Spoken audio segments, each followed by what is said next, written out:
Guillermo Lerdo de Tejada Servirge, integrante del Grupo Parlamentario del Partido Revolucionario Institucional. Gracias, presidente. Compañeras y compañeros, muy buenas tardes a todas y a todos ustedes. Nuestro país tiene una deuda pendiente con las personas con discapacidad. A pesar de los esfuerzos que se han realizado en décadas recientes, las barreras que enfrentan siguen siendo muy grandes. Y la mayor limitante no es precisamente su discapacidad, sino los obstáculos que se les imponen en un entorno de desigualdad en el que vivimos. Las escuelas, hospitales y espacios públicos siguen sin garantizar una inclusión plena. Las oportunidades laborales, productivas y de capacitación siguen siendo insuficientes, por lo que su participación en el mercado de trabajo es aún muy baja. No se ha construido un piso mínimo de bienestar para que puedan desarrollarse circunstancias más equitativas. Aunado a todo lo anterior, no hemos logrado, y quizás este es uno de los temas más importantes, una transformación cultural profunda que nuestro país necesita para erradicar la discriminación hacia las personas con discapacidad. Así que no se ha hecho lo suficiente para poner fin de manera definitiva a las actitudes, los prejuicios y estigmas que excluyen y lastiman a las personas con discapacidad. Y esta realidad se refleja de manera muy clara en los diagnósticos y mediciones. Así pues, de acuerdo con la Encuesta Nacional de Discriminación de 2017, 86% de las personas con discapacidad se han enfrentado con alguna barrera al buscar información sobre algún trámite o servicio de los programas gubernamentales. 71% de las personas con discapacidad siguen sintiendo rechazadas por la mayoría de la sociedad. 58% declaró haber sido objeto de exclusión, insultos, burlas o amenazas. Y así esta lista podría seguir y seguir. Así que, como podemos ver, los retos que enfrentan las personas con discapacidad en México son múltiples y muy complejos. Y esto, por supuesto, que se agudiza cuando, aunado a la discapacidad, se les suma un factor de pobreza, una discriminación por género o por su origen étnico. No es un asunto menor. A nivel nacional, más de la mitad de las personas con discapacidad viven en condiciones de pobreza, de las cuales el 12% se encuentran en pobreza extrema. Y subrayo esto último, porque la prevalencia de la pobreza extrema en las personas con discapacidad es mucho mayor que en otros sectores. Esto nos demuestra que, a pesar de las acciones que existen para su atención, sigue siendo muy difícil salir adelante y superar las carencias sociales cuando se vive con una discapacidad.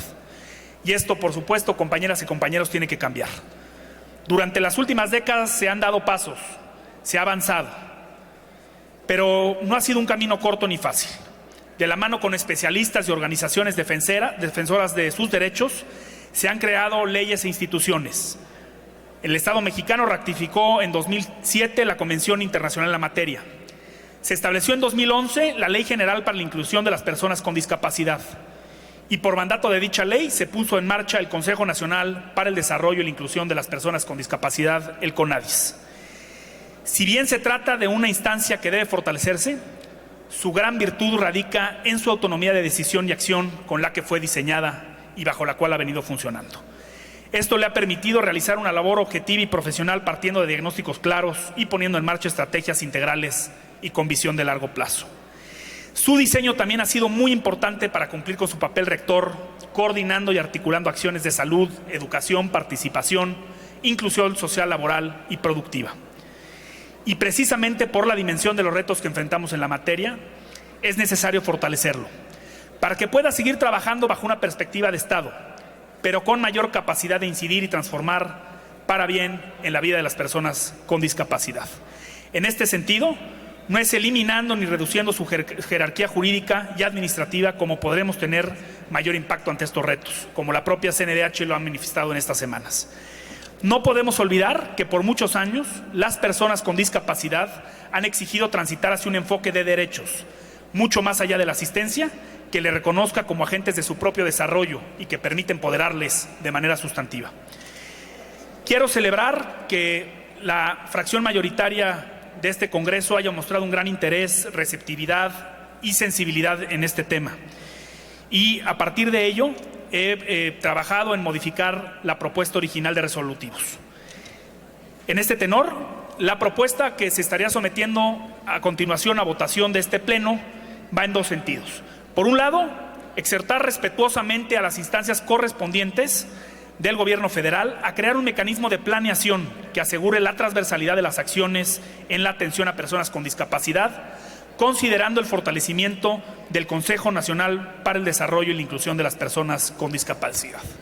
Y en segundo lugar, exhortar al Gobierno de la ciudad a realizar el nombramiento lo antes posible del titular del Instituto de las Personas con Discapacidad de la Ciudad de México, el INDiscapacidad, al tiempo que se ejecuten medidas transversales y ajustes para la protección, inclusión y pleno desarrollo de las personas con discapacidad de esta ciudad.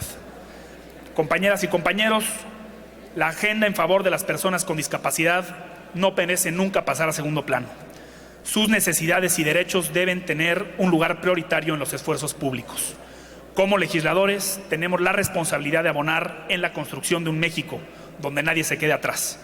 Por ello es fundamental profundizar en las políticas y acciones afirmativas en favor de las personas con discapacidad. Sentemos un piso más parejo, empezando por los más vulnerables y pensando siempre, por supuesto, en el bienestar de todas y todos los mexicanos. Por su atención, muchas gracias. Gracias, diputado. En términos de lo dispuesto por el artículo 101 del reglamento del Congreso de la Ciudad de México, diputada Gabriela Salinas.